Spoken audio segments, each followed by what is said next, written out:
Un, piemēram, kas varbūt ir tāds kaut kas ļoti spēcīgs, ko man ir iedevis šīs dzirdes zudums.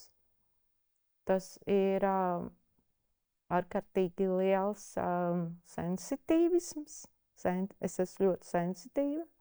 Es esmu kā touchscreen, jo lielu daļu dzīves man ir vajadzējis, lai izdzīvotu, saņemt informāciju visos citos veidos.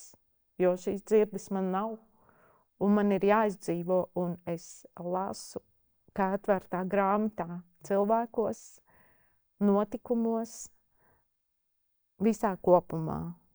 Un, tas ir tāds ļoti liels jūtīgums, ar kuru nevienmēr ir viegli dzīvot. Tev gribās arī kādreiz tā kā aizvērt mazliet visas durtiņas.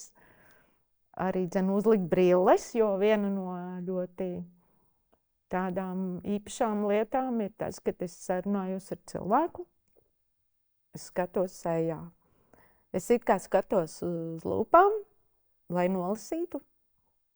Bet patiesībā sajūta ir, ka es skatos acīs, un tas ir ļoti spēcīgs kontakts.